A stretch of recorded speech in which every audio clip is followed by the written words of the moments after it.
is bracing for another large protest Friday, with demonstrators saying they'll be coming back out to Tahrir Square to demand that the promise of the uprising back in January and February be fulfilled.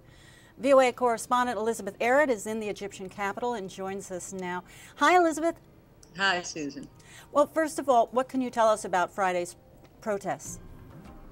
Well, they're calling it the day of accountability or the day of persistence. And what is you indicated, people really are just very frustrated and want to see what they thought they got back in February when Mr. Mubarak stepped down.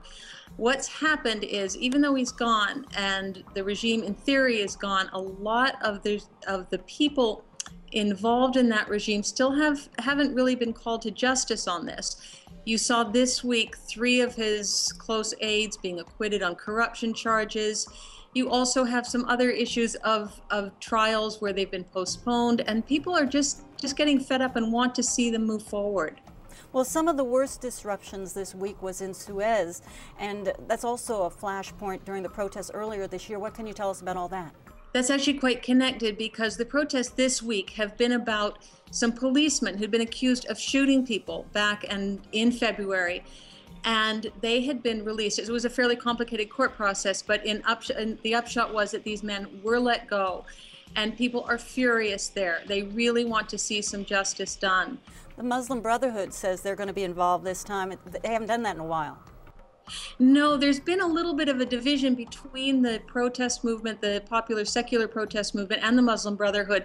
They're a little bit divided over which way they see the future of the democracy here in Egypt, but they're also united in their frustration about the pace of reforms and this recent sort of proposed election law, which would actually seem to favor the old NDP party, Mr. Mubarak's party.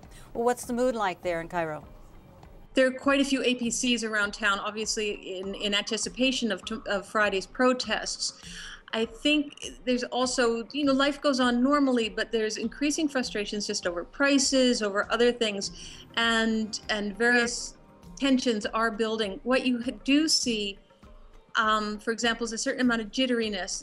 On Wednesday, there was a sonic boom just from a jet, but it made this huge explosion, and no one knew what it was at first. It was over the southern part of the city, rattling windows, and it really got people very, very scared. So you realize just under the surface, there is a fair amount of unease about the future.